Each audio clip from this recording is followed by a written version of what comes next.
ఘనంగా త్రిపురనేని రామస్వామి చౌదరి జయంతి వేడుకలు. కార్యక్రమంలో ముఖ్య అతిథిగా పాల్గొన్న జిల్లా కలెక్టర్ ఇంతియాజ్. కొత్తవల్లేరు మండలం అంగులూరు గ్రామంలో జరిగిన త్రిపురనేని రామస్వామి చౌదరి జయంతి వేడుకలలో జిల్లా కలెక్టర్ ఇంతియాజ్ ముఖ్య అతిథిగా పాల్గొన్నారు. తెలుగు సాహిత్యానికి త్రిపురనేని రామస్వామి చేసిన సేవలు అభినందనీయమని జిల్లా కలెక్టర్ ఇంతియాజ్ పేర్కొన్నారు.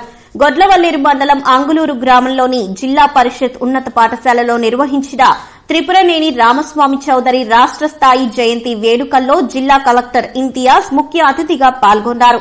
తొలుత త్రిపురనేని రామస్వామి చౌదరి చిత్రపటానికి పూలమాలలు వేసి ఘన నివాళులు అర్పించిన కలెక్టర్ ఇంతియాజ్ జ్యోతి ప్రజ్వలన చేసి కార్యక్రమాన్ని ప్రారంభించారు. తెలుగు సాహిత్య ప్రతిష్టతను ఇనుమడింపజేసేలా త్రిపురనేని రామస్వామి చౌదరి చేసిన సేవలు అభినందనీయమని, దీనిని దృష్టిలో ఉంచుకుని రాష్ట ప్రభుత్వం రాష్ట స్థాయి త్రిపురనేని రామస్వామి చౌదరి రాష్ట స్థాయి జయంతి వేడుకలను జరపాలని నిర్ణయించడం జరిగిందని పేర్కొన్నారు.